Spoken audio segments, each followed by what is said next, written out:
십자가 지고 주의 십자가 지고 나 그곳에 가리니 모든 땅의 끝이 기은이라도 주님 그곳에 나 보내셨으니 주님의 뜻 구하며 찬양하리라. 주의 영광을 위해 나 그곳에 가리니 주님의 손이 보하시네. 내 삶은 나그네 삶이니 주 오실 날 바라며 선포하리라. 주의 십자가 그 땅에 꽂으며 주의 이름으로 세례를 주고 내 영혼 살아로 주를 위함이며 죽어도 주를 위한 것이니. 성령이여 임하소서. 성령이여 임하소서. 이 땅 위에 임하소서. 주의 십자가 지고 나 그곳에 가리니 주의 십자가 지고 나 그곳에 가리니 모든 땅의 끝이 그니라도 주님 그곳에 나 보내셨으니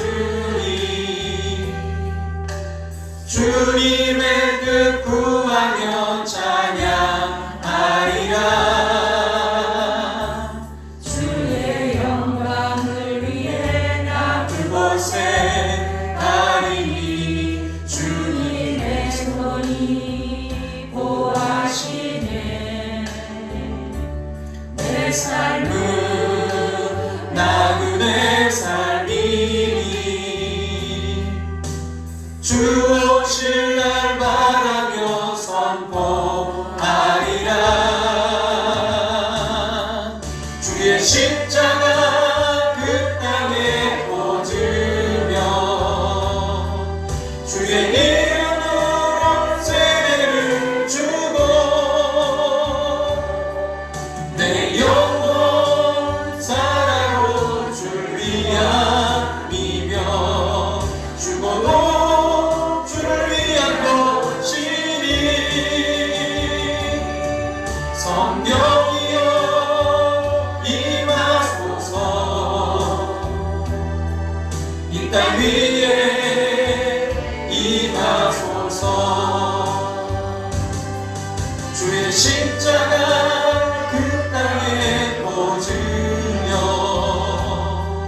주의 이름으로 세례를 주고 내 영혼 살아도 주를 위함이며 죽어도 주를 위한 것이니. 성령이여 임하소서. 이 땅 위에 임하소서. 성령이여 임하소서. 이 땅 위에 임하소서. 교회 위에 임하소서. 예배 위에 임하소서. 예배 위에 임하소서.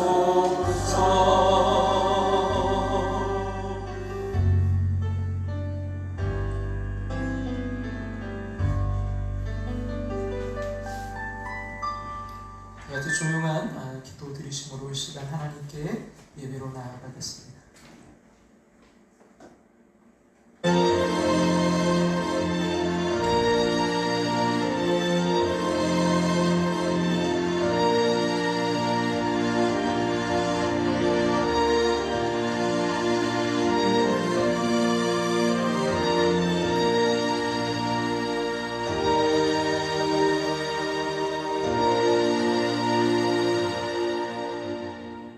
시와 찬송과 신령한 노래들로 서로 화답하며 너희의 마음으로 주께 노래하며 찬송하며 범사의 우리 주 예수 그리스도의 이름으로 항상 아버지 하나님께 감사하며 그리스도를 경외함으로 피차 복종하라. 아멘. 다 같이 자리에 일어나셔서 찬송가 3장 찬송 드리겠습니다.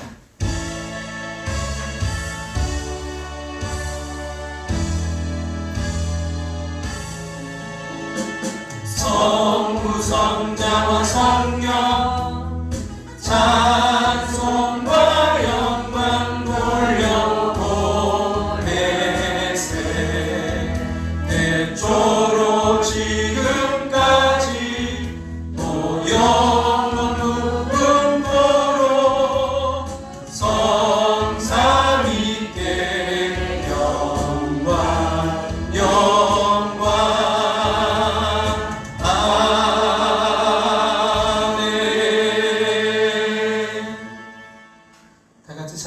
하나님 말씀 에베소서 5장 31절부터 6장 4절 말씀 신약성경 316쪽입니다. 에베소서 5장 31절부터 6장 4절 말씀입니다. 오늘 전체 말씀은 22절부터 6장 4절까지인데요. 그 가운데 5장 31절부터 6장 4절까지 보도록 하겠습니다. 제가 읽겠습니다. 그러므로 사람이 부모를 떠나 그의 아내와 합하여 그 둘이 한 육체가 될지니 이 비밀이 크도다. 나는 그리스도와 교회에 대하여 말하노라. 그러나 너희도 각각 자기 아내 사랑하기를 자신같이 하고 아내도 자기 남편을 존경하라. 자녀들아 주 안에서 너희 부모에게 순종하라. 이것이 옳으니라. 너희 아버지와 어머니를 공경하라. 이것은 약속이 있는 첫 계명이니 이로써 네가 잘되고 땅에서 장수하리라. 또 아비들아 너희 자녀를 노엽게 하지 말고 오직 주의 교훈과 훈계로 양육하라. 아멘. 함께한 교회에 오신 모든 분들을 주님의 이름으로 환영합니다. 2020년 주님의 마음으로 사역한 2020년 생명을 살리는 교회에 될 줄로 믿습니다. 한 가지 교회에서 좀 여러분 준비한 게 있는데요. 10월부터 지혜의 말씀인 잠언을 우리가 매일 쓰고 묵상하고자 합니다. 그래서 그 묵상과 함께 따라쓰기 성경 잠언을 특별히 준비했는데 여기에 보면 본문 요약이 윗부분에 짧게 되어 있고요. 또 본문이 많지 않습니다. 하루하루 양이 그래서 있고 또 밑에 오늘의 묵상이 있어요. 그래서 우리가 이 잠언 전체 말씀을 한번 써보려고 합니다. 쓰고 또 묵상하고 우리가 뭐 새벽에 또 수요일 이렇게 다 모이기가 좀 힘들어서 우리 성도님들 같이 뭐를 한 마음으로 할 수 있을까 고민하다가 말씀을 함께 좀 이렇게 써보면 참 좋겠다. 그래서 10월부터 시작하면 아마 12월 말까지 아마 끝날 거예요. 한 90일 정도 걸리거든요. 그래서 여러분들이 꼭 가실 때 가져가시고 또 못 오신 분들은 보내드리고 있습니다. 그리고 또 특별히 전도하시고 싶은 분들이라든지 가까이 좀 누구에게 좀 꼭 이렇게 좀 선물하기 원하시는 분들 저에게 말씀해 주시면 제가 준비해서 이렇게 보내드리도록 하겠습니다.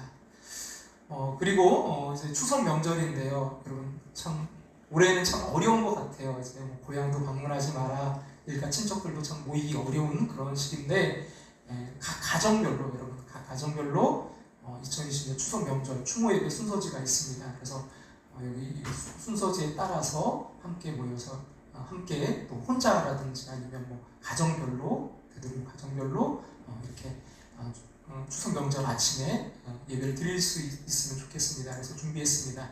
필요하신 분들은 가져가셔서 참고하시기 바랍니다.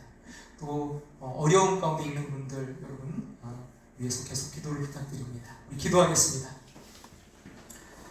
좋으신 하나님 아버지, 이 시간 예배하게 하시니 감사드립니다.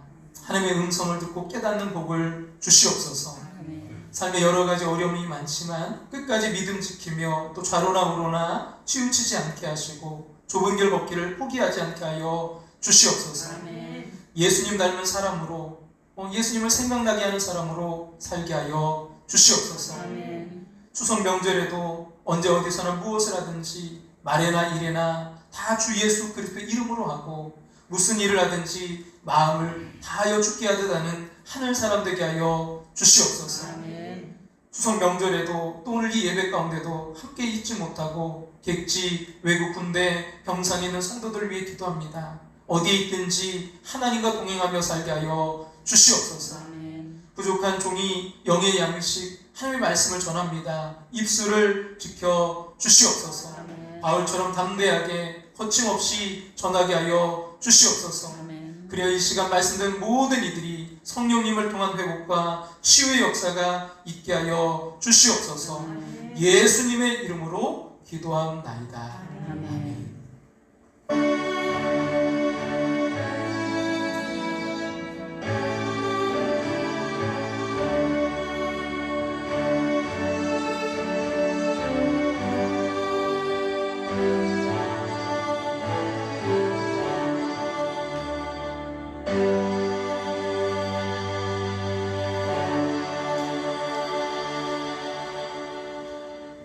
지금은 이제 가정 사역이 있어서 정말 한국을 대표한다고 이렇게 인정받는 한 목사님이 그 신혼 초에 부부 싸움만 하면 늘 피비린내 나는 그런 싸움이었다고 합니다. 아무렴 뭐 신혼 때 피비린내가 날까 정말인가 하고 생각했는데 그 목사님이 사모님에게 이제 불만이 있을 때 그 사모님의 그 마음에 가장 큰 상처를 주었던 말이 역시 피는 못 속여 하는 말이었답니다. 피는 못 속여. 잘못했으면 뭐 당사자만 걸고 넘어지지 왜 부모는 들추고 조상은 걸고 또 집안 내력을 들추는 것일까요? 또 그러면 뭐 사모님도 지지 않고요. 그럼 당신 피는 어떻고? 맞땡했답니다. 여러분도 부부싸움 할 때 피비린내 나는 전쟁하십니까? 요즘 코로나로 두 가지 아주 반응이 있다고 해요. 뭐냐면 이제 가족들과 함께하는 시간이 참 많이 늘어났어요. 남편들도 직장생활 하시는 분들도 이제는 뭐 회식도 없고 그런 밖에서 할 시간 이런 것들이 참 어려우니까 집에 일찍 이제 오게 되고 또 자녀들도 이제 학교를 못 가고 집에 있는 시간들이 많다 보니까 가정에 보니까 두 가지 반응이 나타난다는 거예요. 하나는 뭐냐면 더 관계가 굉장히 좋아지고 돈독해지고 함께하고 그러고 여러 가지 대화도 나누고 더 좋아지는 가정이 있는 반면에 또 하나는 다투고 관계가 더 멀어지고 아주 힘든 정말 빨리 이거 어떻게 좀 벗어나고 싶다 할 정도로 어려움 가운데 있는 가정들이 있다는 거예요. 여러분 축복합니다. 여러분 가정에 하나님의 은혜가 넘치기를 주님의 이름으로 축원합니다. 그럼 하나님께서는 하나님 앞에 나와 예배드리는 사람들에게 이 세상에서 도저히 얻을 수 없는 특별한 선물을 주세요.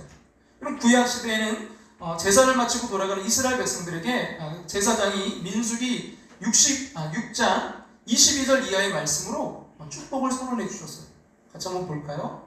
여호와는 너에게 복을 주시고 너를 지키시길 원하며 여호와는 그의 얼굴을 너에게 비추사 은혜 베푸시길 원하며 여호와는 그 얼굴을 너에게로 향하여 드사 평강 주시기를 원합니다. 이런 복이 여러분과 여러분 가정 가운데 있길 원합니다. 여러분 신약 시대에도 이런 축도의 내용이 이제 보다 더 명확해졌는데요. 고린도후서 13장 13절 말씀인데요. 주 예수 그리스도의 은혜와 하나님의 사랑과 성령의 교통하심이 너희 무리와 함께 있을지어다. 이 축복이 우리 가정에도요 충만해야 될 것입니다. 근데 신약 성경 때 그 매 책마다 이제 반복되는 축복이 바로 예수 그리스도의 이 은혜가 함께 있을지어다 이런 축복이에요. 심지어 여러분 성경 그 맨 마지막에 나오는 구절도 바로 이 축복입니다. 같이 한번 우리 보면서 고백해 볼까요? 주 예수의 은혜가 모든 자들에게 있을지어다. 아멘. 주 예수의 은혜가 모든 자들에게 있을지어다. 근데 여러분 가정이야말로 그 예수 그리스도의 은혜가 넘치는 곳이 되어야 될 줄로 믿습니다. 아멘. 여러분 이러한 축복이 저와 여러분의 가정 가운데 넘치게 되시기를 다시 한번 축원합니다. 아멘. 그러면 여러분 도대체 은혜가 넘치는 주 예수 그리스도의 은혜가 넘치는 그런 가정 어떤 가정일까요? 사도 바울은 오늘 본문 말씀 전에 성령 충만을 받으라 또 주께 찬양하는 삶을 살라 범사에 주님께 감사하라면서 어떻게 보면 주님과의 관계에 대해서 말씀하셨어요. 그리고 이제 오늘 본문 말씀부터는 사람들과의 관계에 대해서 이제 구체적으로 말씀하십니다. 근데 먼저는 가족들, 그 서로에게 지켜야 될 이제 교훈을 주시는데 예수님이 모든 가족 관계의 중심에 계신 가정이 바로 은혜가 넘치는 가정이다라고 말씀하고 있는 거예요. 그리고 은혜가 넘치는 가정은 그 가족들을 대할 때 항상 예수님을 바라보게 되는 것입니다. 그래서 아내는 여러분 남편에게 어떻게 해야 됩니까? 에베소 5장 24절 같이 한번 읽어볼까요? 그러므로 교회가 그리스도께 하듯 아내들도 범사에 자기 남편에게 복종하라. 교회가 주님께 복종하듯이 복종하라. 또 남편은 아내를 어떻게 해야 됩니까? 25절 같이 한번 읽어볼까요? 남편들아 아내 사랑하기를 그리스도께서 교회를 사랑하시고 그 교회를 위하여 자신을 주신같이. 그 생명 주신 것처럼 그렇게 생명 바쳐 아내를 사랑하라는 거예요. 또 자녀는 부모에게 어떻게 해야 됩니까? 같이 읽어볼까요? 자녀들아 주 안에서 너희 부모에게 순종하라. 이것이 옳으니라. 주 안에서 순종하라. 또 부모는 자녀를 어떻게 해야 됩니까? 또 아비들아 너희 자녀를 노엽게 하지 말고 오직 주의 교훈과 훈계로 오직 주의 교훈과 훈계로 양육해라. 여러분 이런 가정이 은혜로운 가정입니다. 그러나 예수님 바라보라는 말이 좀 애매하게 들리진 않습니까? 좀 더 쉽게 말씀드린다면요, 예수님은 우리 죄를 대신하여 십자가를 지신 분이시기에 우리도요 가족들의 죄와 허물을 대신 지는 그런 마음을 가지라는 말입니다. 남편의 죄가 아내의 죄이고 아내의 죄는 남편의 죄이고 자식의 죄가 부모의 죄이며 그 부모의 허물이 자식의 허물이라는 거예요. 정말 예수님 믿고 은혜가 넘치는 가정은 그런 가정이라는 것입니다. 여러분 은혜가 있다, 없다 이거 무엇으로 말하는 것입니까? 서로 허물과 죄를 지적하고 비난하는 곳에는요 은혜가 없는 것이고 서로의 허물과 죄를 대신 짊어지려고 하는 곳은요 은혜가 넘치는 곳입니다. 교회도 은혜로운 교회는 교인들끼리 서로 허물이 드러날 때 서로 죄를 허물을 짊어지려고 하는 교인이 있으면요 그 교회는 은혜로운 교회입니다. 서로 남의 허물만 지적하고 따지고 판단하는 교회는 은혜가 없는 교회입니다. 은혜는 서로 상대방의 허물과 죄악을 내가 짊어지는 데서부터 역사하는 것입니다. 우리 가정 안에 이 은혜의 역사가 일어나야 됩니다. 아멘. 근데 여러분 이러한 십자가의 은혜가 필요가 없는 사람은요 한 사람도 없어요. 세계적으로 유명하셨던 부흥 전도자인 빌리그레암 목사님이 텍사스에서 이제 전도 집회를 할 당시에 신문 기자가 사모님께 질문했답니다. 미국 가정마다 이혼의 위기 막 또 고통을 경험하고 사는데 이 사모님은 그 목사님 남편하고 이혼해야겠다는 그런 생각을 해본 적이 없는지 물어봤어요. 그 목사님은 이제 365일 막 전도대회를 돌아다니시고 또 미국에서 그 5남매를 혼자 키운다는 게 이게 보통 일이 아니잖아요. 그랬더니 그 질문에 사모님이 이렇게 대답하셨대요. 이혼은 생각해보지 않았지만 죽이고 싶은 생각은 들었습니다. 저도 우리 아내한테 물어보기가 겁나요.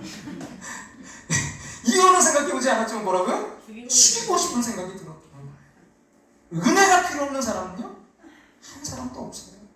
은혜가 필요 없는 곳은요 한 곳도 없습니다. 근데 여러분 이러한 은혜를 가정에서처럼 경험할 수 있는 곳이 또 어디 있겠습니까? 은혜가 넘쳐야 될 곳은요 가정인 줄로 믿습니다. 하나님이 우리에게 가정을 주신 것은 큰 복이에요. 가정처럼 하나님의 은혜를 충만하게 누릴 수 있는 곳이 없어요. 어느 해 가을에 지방의 한 교도소에서 재소자 체육대회가 열렸습니다.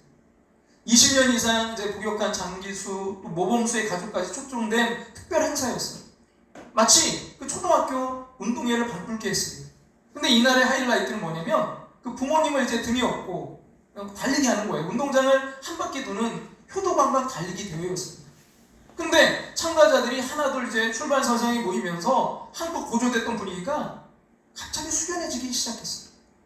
푸른 수의를 입은 선수들이 그 쓸쓸한 등을 부모님 앞에 내밀었고 마침내 출발 신호가 떨어졌습니다. 하지만 온 힘을 다해 달리는 주자는요 아무도 없었습니다. 아들의 그 눈물을 훔쳐주느라 당신의 눈가에 눈물을 닦지 못한 어머니, 그 아들의 축 처진 등이 안쓰러워서 차마 업히지 못하는 아버지, 교도소 운동장 이내 울음바다로 변해버렸습니다. 아니 서로가 본인 지점에 조금이라도 더 늦게 들어가려고 애를 쓰는 듯한 이상한 경주였습니다. 그것은 결코 말로는 표현할 수 없는 감동의 레이스였습니다. 그들이 원한 것은요 1등이 아니었어요. 그들은 그렇게 해서 함께 있는 시간을 단 1초라도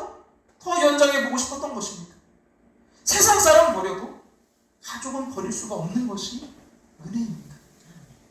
근데 여러분, 아무리 가족이지만 상대방의 허물과 죄를 대신 진다는 거 불가능한 일입니다. 내 죄를 스스로 해결하기도 불가능한데 어떻게 다른 사람의 죄를 담당할 수 있단 말입니까? 또 어떻게 하면 이 십자가의 은혜가 우리 가정에 넘쳐날 수 있겠습니까? 여러분, 우리 가정에 은혜를 달라고 울면서 기도하면 될까요? 하나님, 우리 가정에 은혜가 넘치게 해주시옵소서. 여러분도 그런 기도 다 해보셨을 거예요. 기도는 매우 중요합니다. 그러나 기도만 한다고 은혜가 넘치진 않아요. 기도 못지않게 중요한 게 있습니다. 은혜의 역사는 이미 나를 통해서 시작이 되고 있다는 것을 알아야 된다는 것입니다. 그럼 가정에 십자가의 은혜가 넘치려면요, 가정 안에 정말 십자가의 은혜를 알고 그 십자가의 은혜를 충만하게 누리는 사람이 한 사람만이라도 있어야 됩니다. 그러면 그 가정 안에 결국 은혜가 흘러 넘치게 될 줄로 믿습니다. 여러분, 십자가의 은혜가 가장 절실하게 필요한 게 어디입니까? 여러분, 한번 생각해 보세요. 바로 가정입니다. 그리고 우리의 죄성이 여러분 가정생활 중에 가장 선명하게 드러나기 때문입니다. 결혼하기 전엔 몰랐는데 결혼 후에는 자신의 그 단점이 여지없이 폭로가 됩니다. 어떻게 그렇게 적나라하게 나타나는지, 어떤 때는 자기 속에 있었다고 전혀 생각지 않았던 단점이 결혼 후에 드러나는 것입니다. 혼자서 살 때는 자신을 잘 몰라요. 그러나 둘이 같이 살아보면 깜짝 놀랍니다. 내게 그런 모습이 있었는지 스스로 깜짝 놀랍니다. 배우자를 행복하게 해주겠다는 약속을 했지만 그렇게 해주기는커녕 상처만 주고 삽니다. 배우자에게 상처를 주고 싶어 상처 줍니까? 자기도 모르게 자기 속에 불쑥불쑥 튀어나오는 것을 걷잡을 수가 없는 것입니다. 우리는 학교에서 또 직장에서 또 사회생활에서 사력 있고 또 인내심이 있고 점잖고 예의가 바르고 이성적이며 절제가 있는 꽤 괜찮은 사람이란 말을 듣습니다. 근데 여러분, 막상 집에 돌아오면 사람이 완전히 달라집니다. 난데없이 튀어나오는 것들이 있어요. 근데 진짜 모습이 다 드러나는 것입니다. 혼자 살 때는 몰랐는데 그냥 자기 속에 숨겨져 있던 것들이 하나둘 튀어나오면서 가족들을 괴롭게 합니다. 결혼할 때 배우자 될 사람을 행복하게 해주겠다고 했고 그 마음은 분명히 정말 진심이었습니다. 근데 행복하게 해주기는커녕 마음에 상처만 주고 사는 자신을 봅니다. 그렇습니다. 자신의 죄성이 가장 정확하게 드러나는 곳이 바로 가정입니다. 사랑하는 사람들 관계 속에서 자신 속에 있는 적나라한 그 죄성이 드러나는 게 얼마나 괴롭습니까? 가정생활에 보면요, 부부 사이에 또는 부모 자녀 사이에 우리 자신이 얼마나 이기적인지, 또 얼마나 욕심이 많은지, 얼마나 말만 하는지, 얼마나 위선자인지 다 드러납니다. 얼마 전에 오늘 말씀을 준비한 영상을 하나 보게 됐는데요. 그 황수감 박사님의 그런 강의 영상이에요. 근데 아버지에 대한 이제 어떤 영상인데 참 눈물이 나더라고요. 많은 분들이 그 강의를 들으면서 또 그 보니까 눈물도 흘리고요. 이런 내용입니다. 83세 아버지와 그 53세 아들이 이제 마루에 앉아 있다가 마당에 까치가 날아오니까 이 아버지가 아들에게 물었어요. 얘야, 저것이 무엇이냐? 아들이 대답합니다. 까치예요. 조금 있다가 아버지는 또 아들에게 물어요. 얘야, 저것이 무엇이냐? 근데 아들이 이제 좀 짜증난 듯이 말하는 거예요. 저거 좀 전에 까치라고 말했잖아요. 아버지가 또 아들에게 세 번째 물으십니다. 어르신들은 깜빡할 때가 있잖아요. 얘야, 저게 뭐냐? 그때 아들이 바로 화를 내며 대답합니다. 아까 까치라고 말했잖아요. 그걸 그렇게 못 알아들어요? 순간 서러워진 아버지는요, 조용히 방에 들어가 옛날 일기장을 꺼내 오셨어요. 거기에 이렇게 쓰여져 있습니다. 아들이 3살 때 마당에 까치가 날아오자 내게 묻는다. 아빠, 저게 뭐예요? 나는 말해주었다. 응, 저건 까치란다. 조금 있다가 또 아들이 묻는다. 아빠, 저건 뭐예요? 나는 또 대답해 주었다. 응, 저건 까치란다.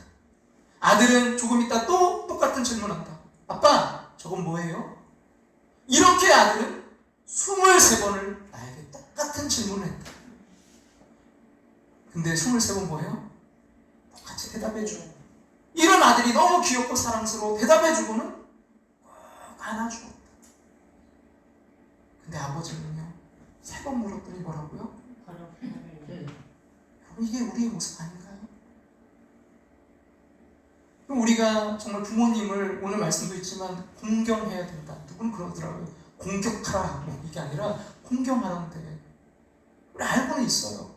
이 공경이란 단어는요, 놀라운 단어인데 이 경외 이 단어는 누구에게만 쓰냐면요, 하나님께만 쓰는 거예요. 하나님을 경외하라. 근데 유일하게 이 경외라는 단어를 쓰는 그런 대상이 있어요. 누구예요? 부모님이에요. 하나님과 같이 대하라는 거예요. 왜요? 생명을 주신 분이기.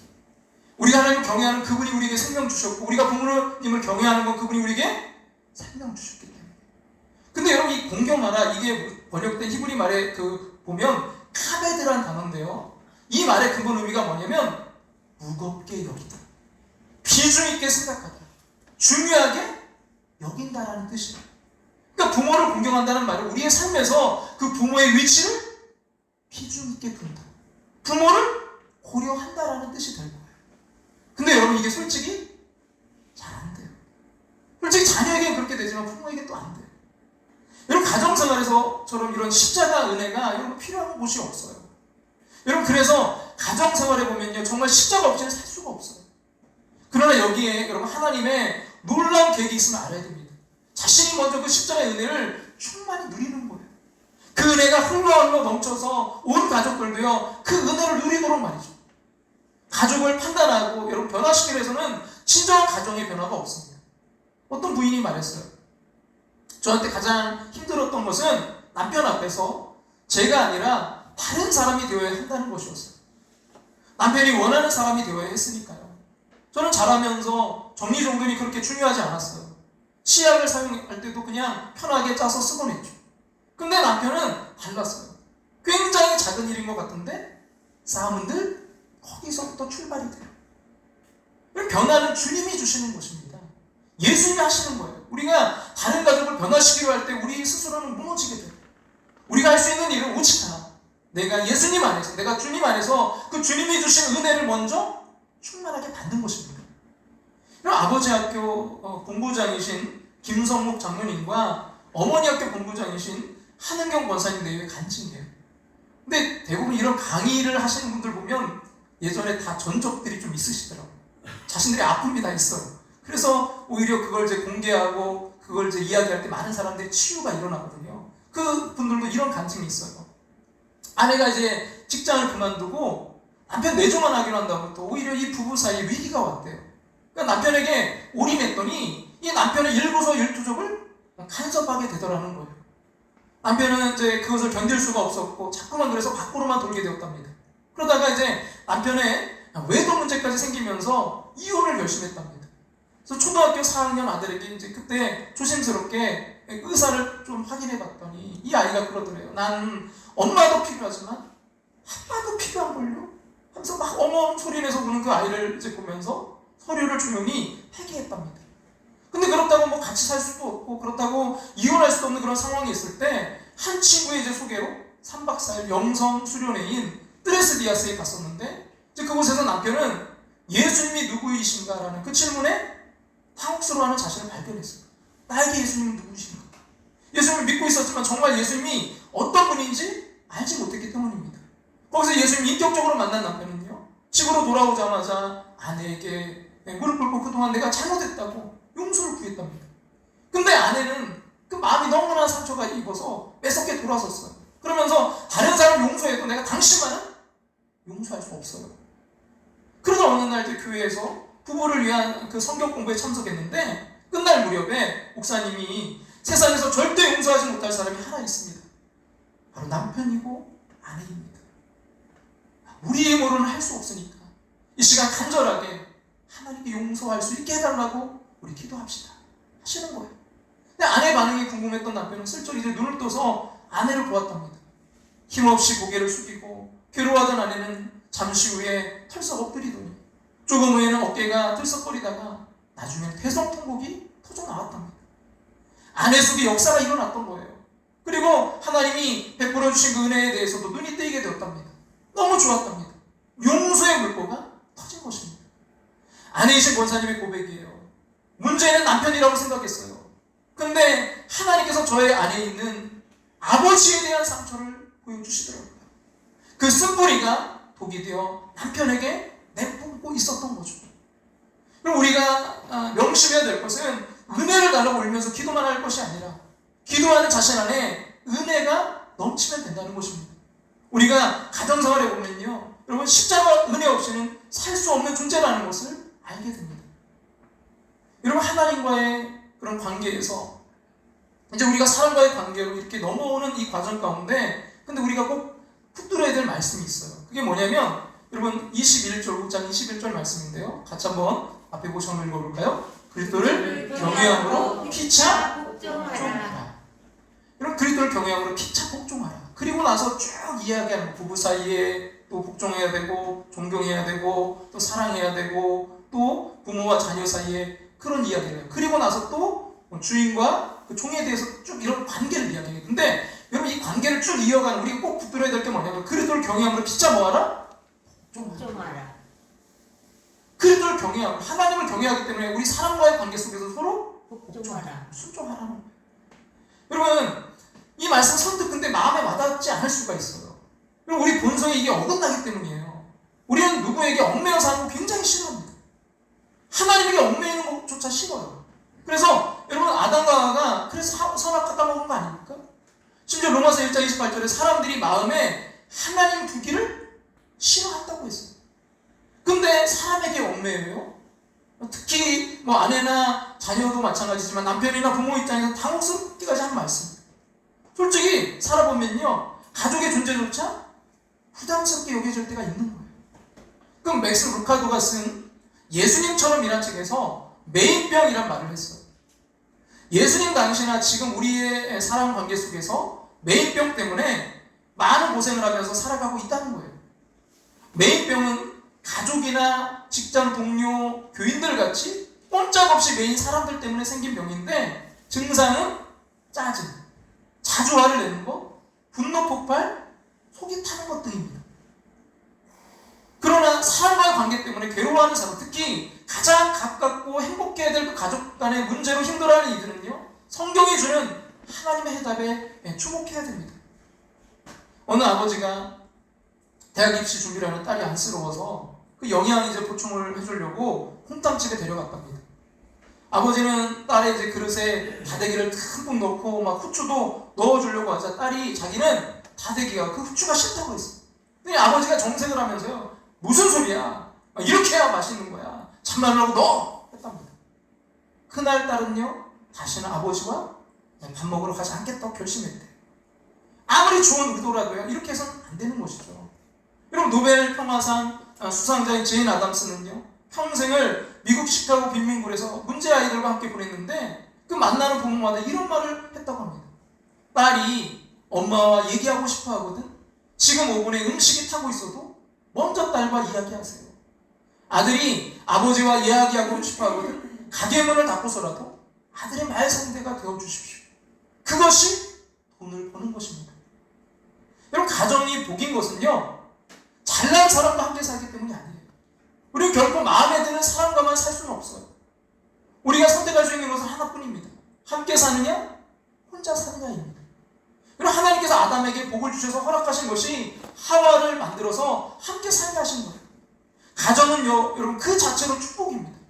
이것을 깨달을 수 있기를 간절히 소망합니다. 딸을 예고해 보낸 한 집사님이 계셨어요. 딸은 남달리 피아노를 잘 쳤습니다. 어려서부터 상이라는 상을 좀 휩쓸 정도로 피아노를 잘 쳤습니다. 예고를 졸업할 때 그 실력을 인정받아서 독일에 이제 전액 장학금 받고요 유학 가기로 결정되었습니다. 근데 독일로 이제 출국하기 전 얼마 전에 그 딸이 시름시름 앓기 시작해서 병원에 가봤더니 3개월밖에 살지 못한다는 거예요. 그 집사님 그 사실을 받아들일 수가 없었습니다. 그래서 목사님을 찾아가서 기도 부탁하면서 고백했어요. 제가 지금까지 저희 딸에게 한 말은 밥 먹어, 피아노 쳐, 한마디뿐이었습니다.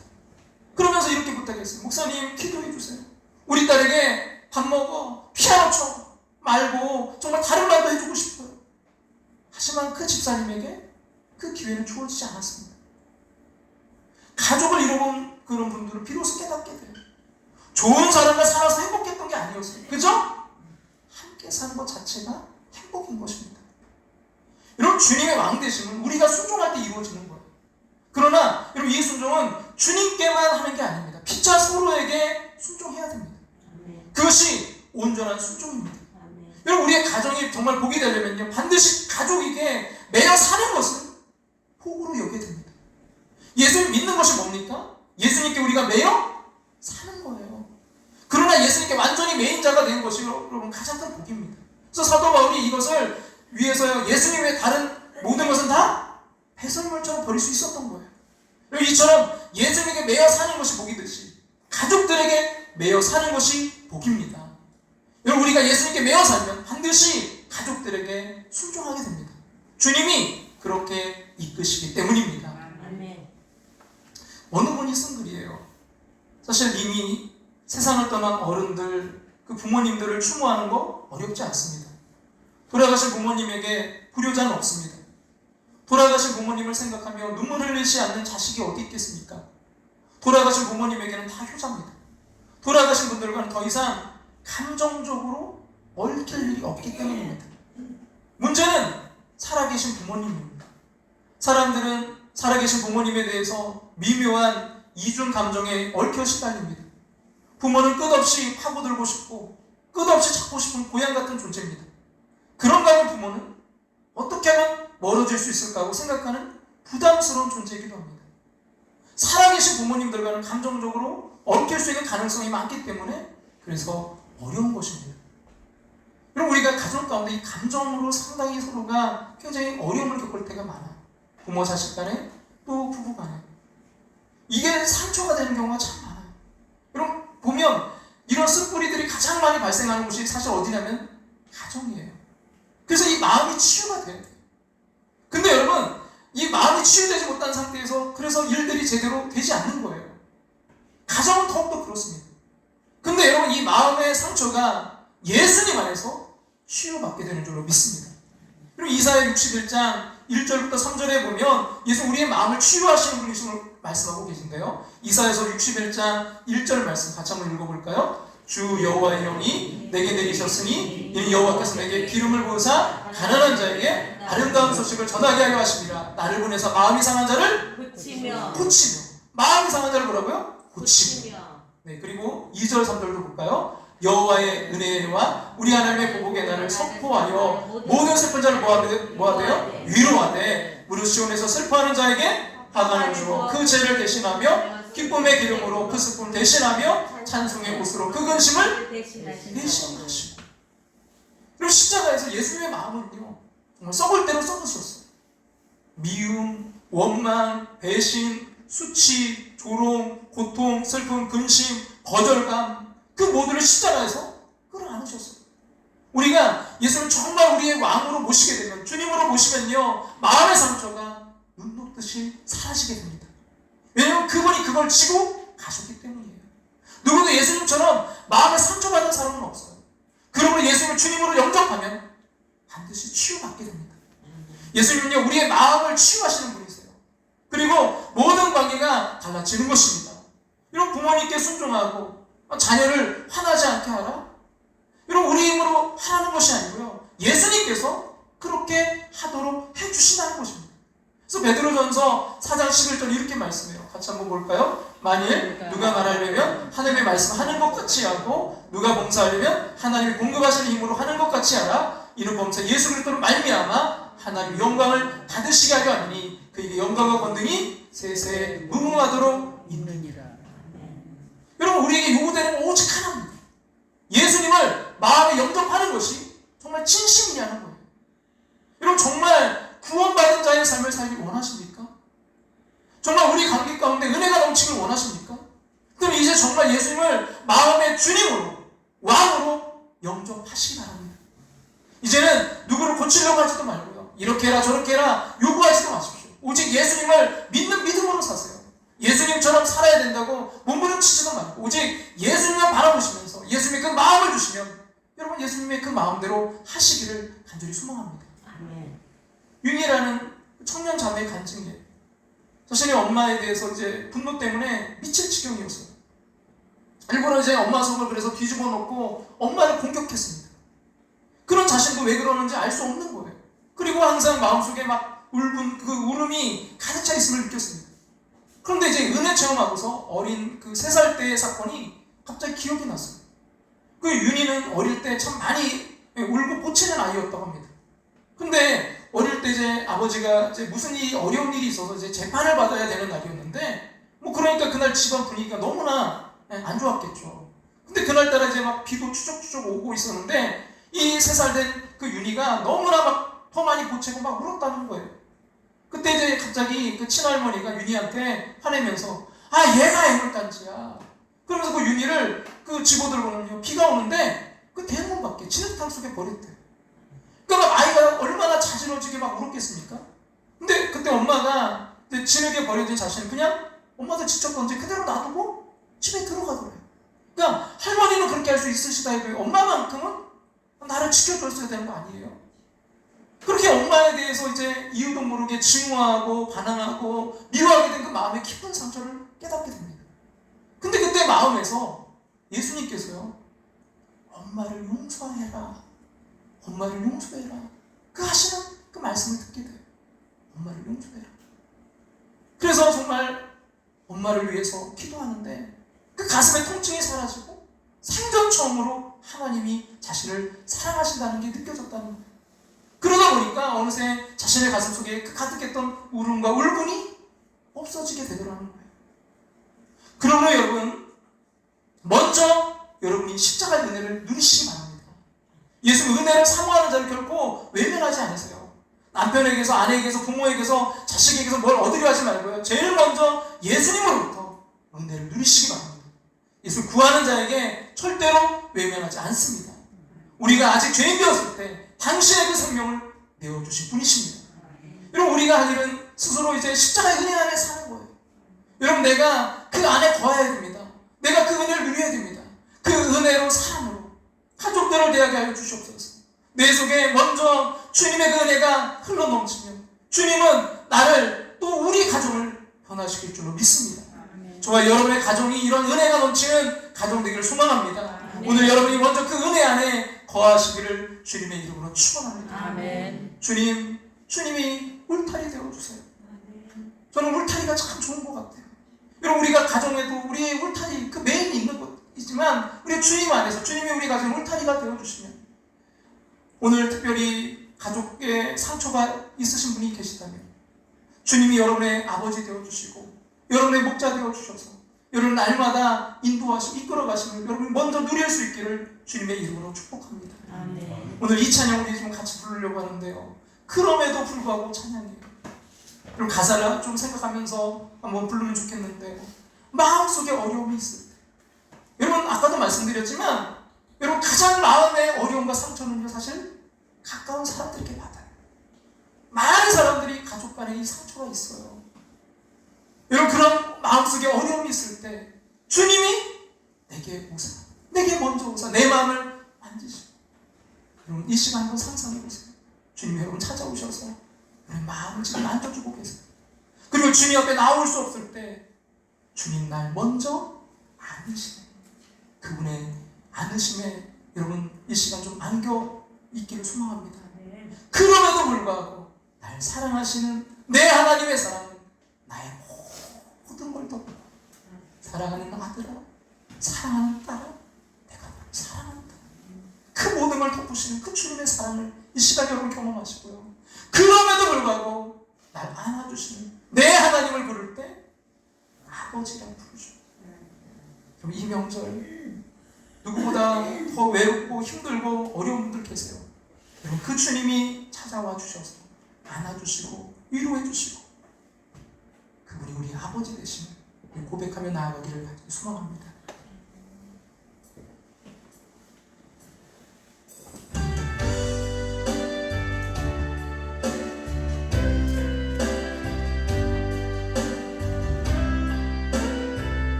마음속에 어려움이 있을 때, 마음속에 어려움이 있을 때, 마음속에 어려움이 있을 때, 마음속에 어려움이 있을 때, 마음속에 어려움이 있을 때, 마음속에 어려움이 있을 때, 주님 내게 먼저 오사, 주님 내게 먼저 내 마음을 주옵소서. 주님 앞에 나올 수 없을 때 주님 앞에 나올 수 없을 때 주님 앞에 나올 수 없을 때 주님 앞에 나올 수 없을 때 주님 앞에 나올 수 주님 날 먼저 아니시네. 주님 날 여러분 주님의 그 음성을 듣길 원합니다. 내 사랑하는 딸아 아들아 그럼에도 불구하고 날 사랑하시는 내 하나님의 사랑 나의 모든 걸 넣고 그럼에도 불구하고 날 안아주시는 내 하나님을 부를 때 아버지라 부르죠. 이 시간 우리 함께 기도하며 나아가길 원합니다. 여러분 마음속에 이 시간 지금 어려움이 있습니까?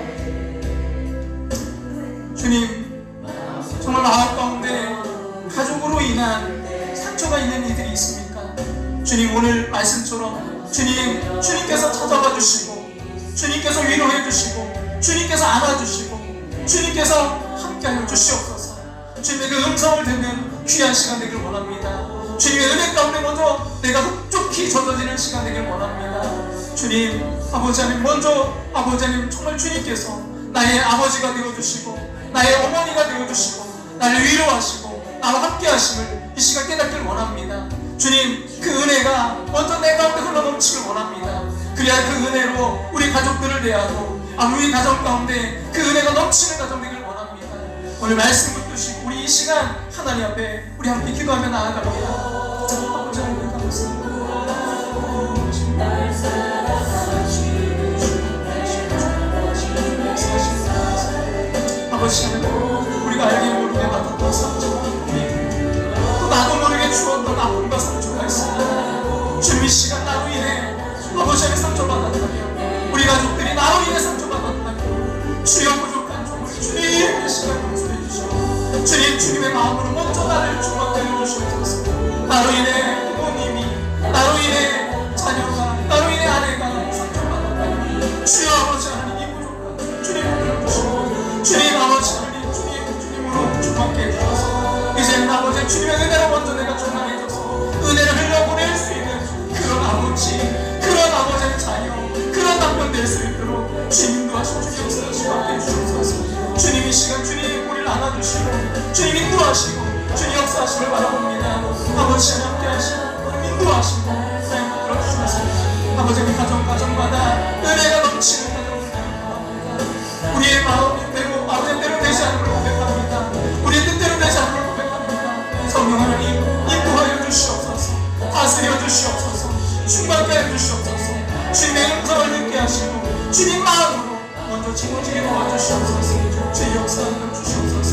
그리하여 가정 우리 함께하는 모습을 가정마다 주님의 사랑으로 회복되고 치유되고 정말 행복한 가정들로 주님 아버지 서서갈 수 있도록 주님 인도하시고 주님 역사해 주셔서 하나님 아버지 이 코로나 가운데 어려움 가운데 있지만 아버지 이 가정들이 오히려 아버지 서로가 하나 되고 사랑으로 아버지 잘 이겨나갈 수 있는 그런 가정들 될 수 있도록 주님 축복하시고 역사하시고 하나님 함께 해주시옵소서. 주님 들어주시옵소서. 주님 인도하시고 역사하시고 주님 도와주시옵소서.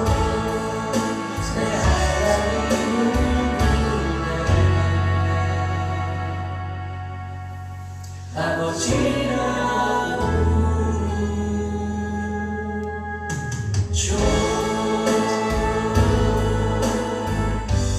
마음속에 어려움이 있을 때 마음속에 어려움이 있을 때 마음속에 어려움이 있을 때 마음속에 어려움이 있을 때 주님 내게 먼저 내 마음을 만지시고 내 마음을 만지고 주님 만져주시옵소서.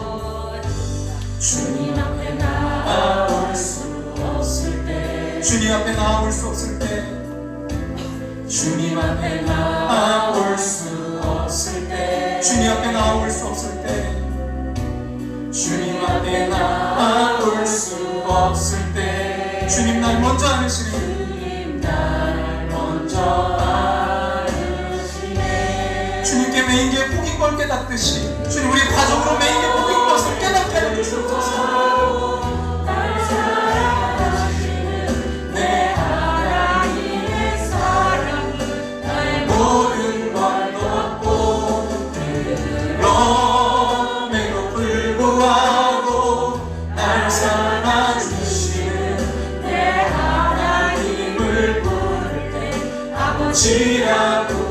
우리 같이 일어나셔서 그럼에도 불구하고 그럼에도 불구하고 날 사랑하시는 내 하나님의 사랑은 나의 모든 걸 덮고 그럼에도 불구하고 날 안아주시는 내 아버지라 부르죠. 아버지라 부르죠.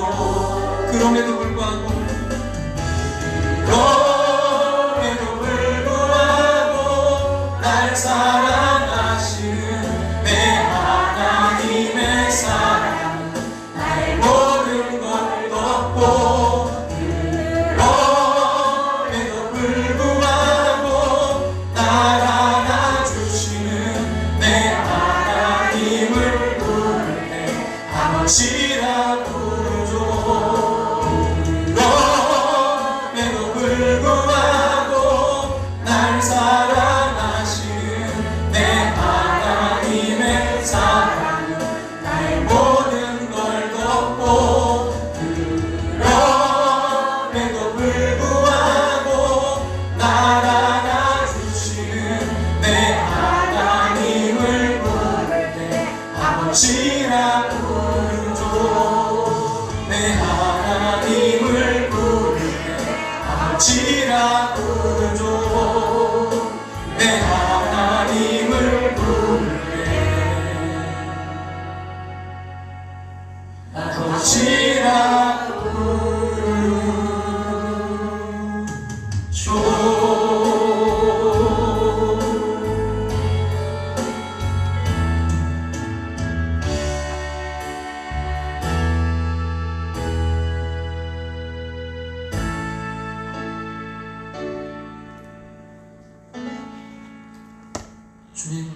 주님의 그 은혜가 필요 없는 사람은 한 사람도 없습니다.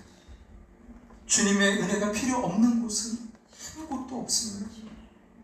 주님, 이 시간 주님의 은혜를 갈망합니다. 주님 찾아와 주시옵소서.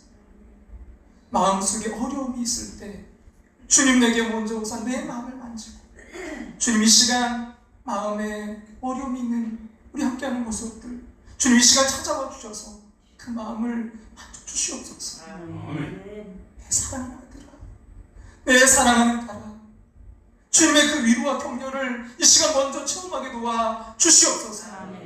주님 옆에 나올 수 없을 때 주님 날 먼저 안으시네.